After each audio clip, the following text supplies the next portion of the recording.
तो बच्चों आज की इस वीडियो में हम बात करेंगे, टोटल आपकी दो बुक है, एक है क्षितिज और दूसरी है कृतिका। तो दोनों बुक से जितने चैप्टर आ रहे हैं सबके मोस्ट इम्पोर्टेंट क्वेश्चन के बारे में। एक चीज़ और, असेसमेंट आपने किया तो असेसमेंट में आपने ये सीखा होगा कि अनुच्छेद आता था, क्वेश्चन आंसर उसी में से ढूंढ कर लिखना था। बट इस पेपर में ये नहीं आएगा, अनुच्छेद यानी पैराग्राफ नहीं आएगा। चीज़ ध्यान में रखना, वो आपकी प्रैक्टिस के लिए था, नहीं सोचो वो भी आएगा, ठीक है ना। बस आपके क्वेश्चन आंसर होंगे दोनों बुक से, ठीक है। पत्र होगा, संवाद होगा यानी संवाद लेख, ठीक है ना। इतने ही हैं। तो पहले क्वेश्चन आंसर देख लो, फिर मैं आपको संवाद और पत्र भी समझा दूंगा कैसे लिखना है, ठीक है ना। क्योंकि कोरोना पर आ सकता है संवाद और टीकाकरण पर भी पत्र। तो ये महामारी के उपरांत इस टॉपिक पर कुछ ना कुछ क्वेश्चन आ जाएगा, वो चाहे संवाद हो चाहे पत्र हो। तो मैं उसकी भी आंसर की आपको प्रोवाइड कर दूंगा, वो भी देखकर समझ लेना, ठीक है ना। तो पहले मेन क्वेश्चन देख लो। ऑल चैप्टर दोनों बुक से हैं, सबका मेंशन है, तो जो जो क्वेश्चन मेन है उसको देखो। पहले आपको ये क्वेश्चन पढ़ना है, राम स्वरूप का अपनी बेटी को उच्च शिक्षा दिलवाना और विवाह के लिए छिपाना, यह विरोधाभास उनकी किस विवशता को उजागर करता है। तो राम स्वरूप आधुनिक विचारों वाले व्यक्ति हैं, वे स्त्री शिक्षा के पक्षधर हैं। इस कारण वे अपनी बेटी उमा को BA तक पढ़ाते हैं, परंतु जब वे उसके विवाह के लिए वर ढूंढते हैं यानी दूल्हे को ढूंढते हैं तो लड़की की उच्च शिक्षा ही बाधा बन जाती है। जैसे पहला पॉइंट, लड़का शंकर और उसके पिता गोपाल प्रसाद अधिक पढ़ी लिखी लड़की को पसंद नहीं करते। इस कारण राम स्वरूप अपनी बेटी की उच्च शिक्षा को छिपा लेते हैं कि कहीं बता दें कि BA पढ़ी लिखी है तो कहीं रिश्ता ना हो, ठीक है ना। ऐसे ही कुछ इंपॉर्टेंट छोटे छोटे पॉइंट याद कर लिया करो, जैसे तीसरा याद कर लो। इससे समाज में नारी की दयनीय स्थिति का पता चलता है, ठीक है ना। अगला क्वेश्चन है, अब क्वेश्चन देखते जाओ क्योंकि टोटल चैप्टर है, आप पढ़ लेना अच्छे से। ये पढ़ना है आपको, अपनी बेटी का रिश्ता तय करने के लिए राम स्वरूप उमा से जिस प्रकार के व्यवहार की अपेक्षा कर रहे हैं वे उचित क्यों नहीं है, ठीक है। आगे देखो, ये क्वेश्चन मेन है, आपके लाडले बेटे को रीढ़ की हड्डी भी है या नहीं। उमा इस कथन के माध्यम से शंकर की किन कमियों की ओर संकेत करना चाहती है, ठीक है। और आगे ये भी क्वेश्चन इंपॉर्टेंट है, शंकर जैसा लड़का या उमा जैसी लड़की समाज को कैसे व्यक्तित्व की ज़रूरत है, तर्क सहित उत्तर दीजिए। आगे ये सबसे मोस्ट इम्पोर्टेंट क्वेश्चन है, ध्यान रखना। रीढ़ की हड्डी शीर्षक की सार्थकता स्पष्ट कीजिए, ठीक है ना। तो इस चैप्टर से था, आगे देख लो। अब इसमें आपको ये क्वेश्चन देखना, ये भी तैयार करना। एकांकी के आधार पर राम स्वरूप और गोपाल प्रसाद की चारित्रिक विशेषताएं इंपॉर्टेंट है, ये भी, ठीक है। दोनों ध्यान में रखना आपको। बाकी ये क्वेश्चन छोड़ दो, इसको देख लेना, ठीक है ना। ये समाज में महिलाओं को उचित गरिमा दिलाने हेतु आप कौन कौन से प्रयास कर सकते हैं, ये तो आप बना के भी लिख दोगे, ठीक है। तो इस चैप्टर से इतना था। आगे देखो, माटी वाली से, इसमें पहला क्वेश्चन इंपॉर्टेंट है। इसमें सीधा क्वेश्चन का मतलब एक माटी वाली की चरित्र की विशेषता लिखनी है, ठीक है। क्लियर है। आगे देखो, इसके बाद में ये क्वेश्चन याद कर लेना, भूख मीठी की भोजन मीठा से क्या अभिप्राय है, ठीक है। आगे ये भी क्वेश्चन इंपॉर्टेंट है, माटी वाली को रोटियों का इस तरह हिसाब लगाना उसकी किस मजबूरी को प्रकट करता है। ये वही है, फिर से रिपीट हुआ है, ठीक है। सबसे मोस्ट इम्पोर्टेंट क्वेश्चन इस चैप्टर से है, गरीब आदमी का शमशान नहीं उजड़ना चाहिए, इस कथन का क्या आशय है। ये ध्यान से पढ़ लेना, ठीक है ना, अच्छे से ध्यान रखना। आगे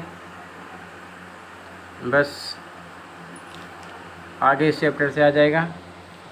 इसमें ये क्वेश्चन पहला पढ़ लेना, लेखिका ने अपनी नानी को कभी देखा भी नहीं फिर भी उनके व्यक्तित्व से वे क्यों प्रभावित थी, ठीक है ना।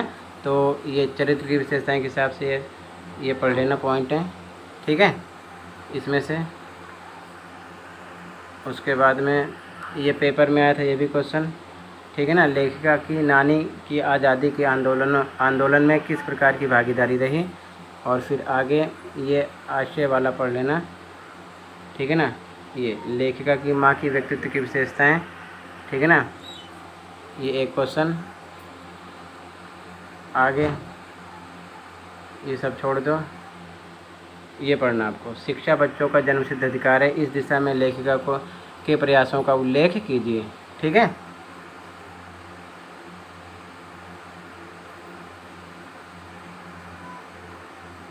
बाकी ये क्वेश्चन पढ़ना। एक पाठ में टीले शब्द का प्रयोग किन शब्दों को इंगित करने के लिए किया गया होगा, ठीक है ना। ये ध्यान रखना, पढ़ना जरूर। संघर्ष, बाधा, विडंबना, दुखद परिस्थितियाँ, इन सबको, ठीक है ना, इंगित करने के लिए किया गया होगा। अब आगे इस चैप्टर से प्रेमचंद के फटे जूते में से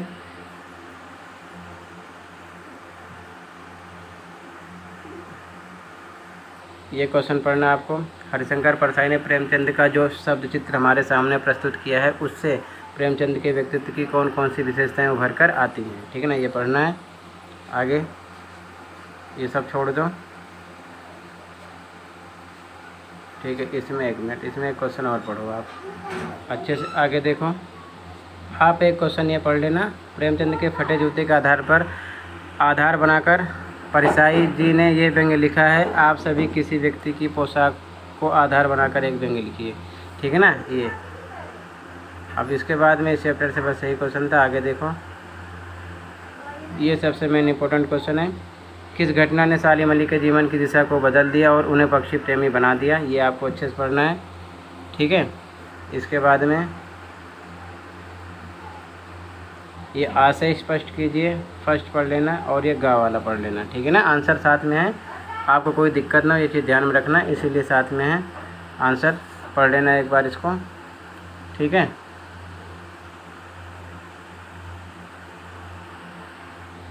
अब ये आपको पढ़ना, सांवले सपनों की याद शीर्षक की सार्थकता पर टिप्पणी लिखिए, ठीक है।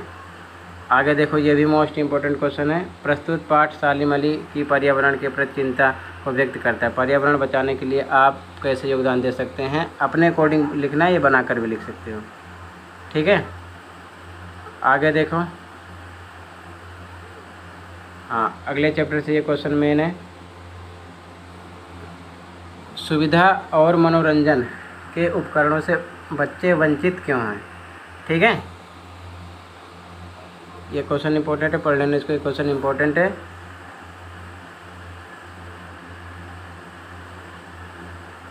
अगले चैप्टर से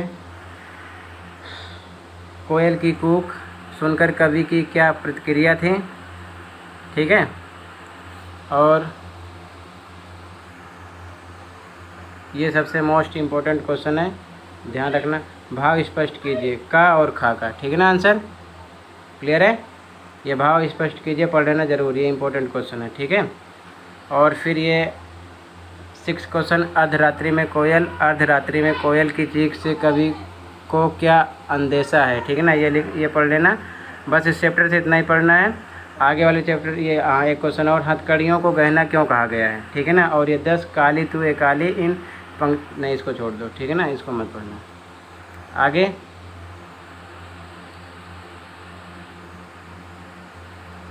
बस इतना ही क्वेश्चन थे, इनको आपको अच्छे से तैयार करना है, ठीक है ना। और ये जैसे लिखा है काली तू ए काली, इसमें अलंकार पूछ रखा है, फिलहाल ये आएगा तो नहीं, बट एक वर्ण बार बार है, अनुप्रास और यमक दोनों है, ठीक है, ध्यान रखना। तो ये तो आपके क्वेश्चन आंसर हो गए, ठीक है ना, ऑल बुक से, टोटल चैप्टर से जितने भी हैं। अब आपको ध्यान रखना, संवाद और पत्र, ये 2 तैयार करने हैं, 5-5 नंबर में दोनों होंगे। 2 संवाद लिखना होगा, 1 पत्र। तो देखो, औपचारिक अनौपचारिक पत्र के लिए वर्कशीट 105 और संवाद के लिए 100, ये 2 वर्कशीट आपको देखना है। इस वीडियो के कमेंट में मैंने लिंक पेस्ट की है, ओपन करके देखो। और सैम्पल पेपर भी है, सैम्पल पेपर भी एक बार तैयार कर लेना, पैटर्न को समझ लेना अच्छे से, ठीक है ना।